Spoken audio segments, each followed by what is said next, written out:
कक्षा 10 गणित एनसीईआरटी की बुक में प्रश्नावली 8.2 में तीसरा क्वेश्चन दिया गया है।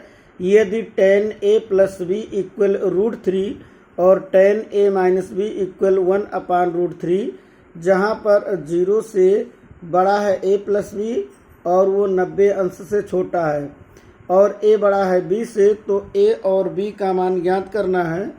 तो अब यहाँ पर चूंकि दिया गया है tan a plus B equal to √3, यानी कि दिया गया है tan a plus B equal √3।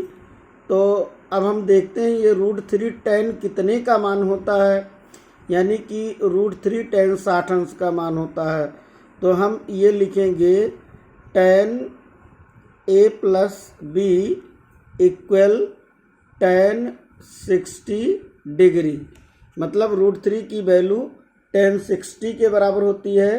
तो ये tan के रूप में इधर है और ये tan के रूप में इधर है।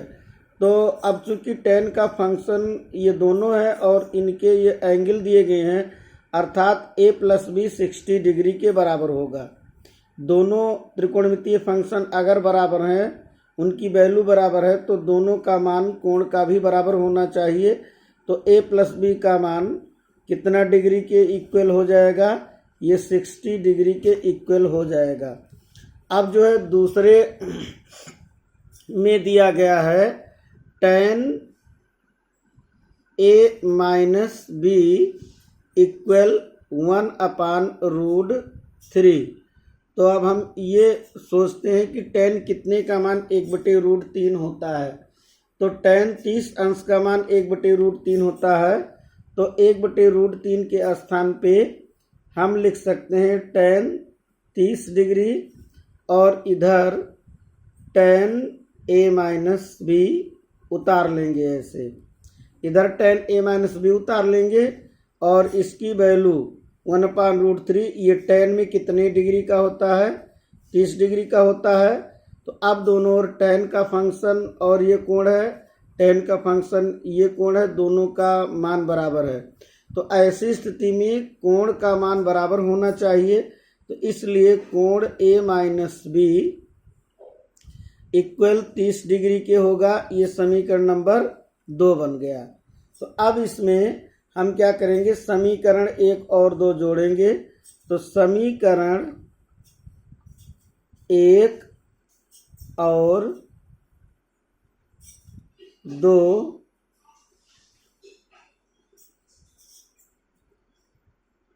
जोड़ने पर, तो जोड़ने पर समीकरण 1 और 2 जोड़ेंगे तो प्लस बी और माइनस बी ये कट जाएगा। प्लस बी माइनस बी कटने के बाद क्या बचेगा? a और a 2a हो जाएगा, और इधर 60 डिग्री और 30 डिग्री 90 डिग्री हो जाएगा। यानी ये प्लस बी और ये माइनस बी, ये दोनों विपरीत चिन्ह होने के नाते कट जाएगा जोड़ने पर। और a और a ये दोनों मिलकर के कितना हो जाएगा? 2a। और इस पक्ष में 60 और 30 कितना हो जाएगा? 90 डिग्री। अब a की वैल्यू कितनी बनेगी?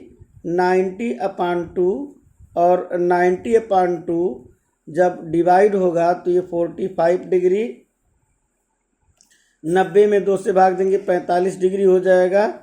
तो अब जो है कोण a की वैल्यू कितनी आ गई?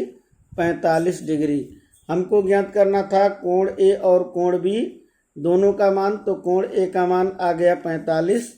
अब कोण a का मान किसी समीकरण में, समीकरण 1 में रख दें या 2 में रख दें, तो समीकरण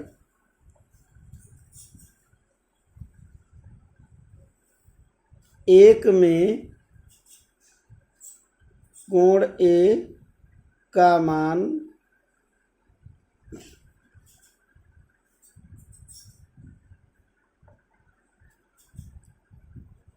रखने पर, तो समीकरण 1 है a प्लस बी इक्वल 60 डिग्री।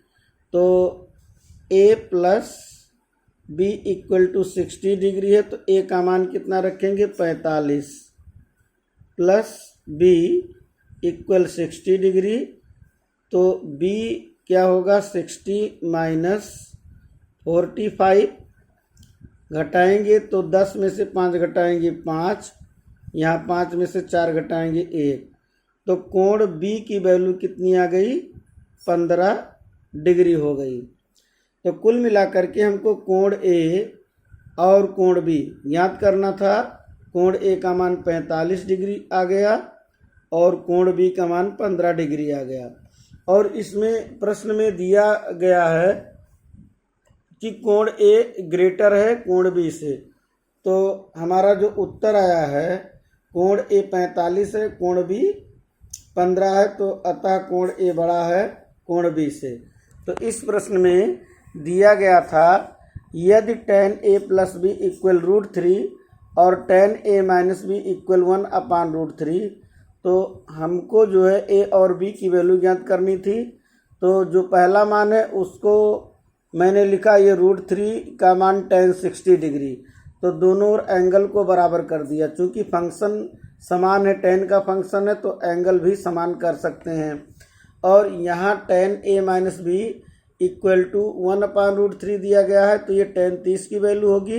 तो angle a minus B equal 30 के बराबर, ये इक्वेशन 1 और 2 बना। अब इक्वेशन 1 और 2 को हम क्या करेंगे, ऐड कर देंगे जोड़ने पर। समीकरण 1 और 2 जोड़ेंगे तो b और माइनस बी कटेगा, तो यहाँ 2a बराबर 90 अंश, तो a का मान 90/2 यानी 45। अब a का मान 45 हम समीकरण 1 में इसमें a प्लस बी बराबर 60 में रखेंगे, तो a के स्थान पे 45 ये पक्षांतर कर देंगे, तो -45 घटाने पर 15 यानी कोण b का मान 15 हो गया। तो इस तरह a और b की वैल्यू हमको प्राप्त हो गई है।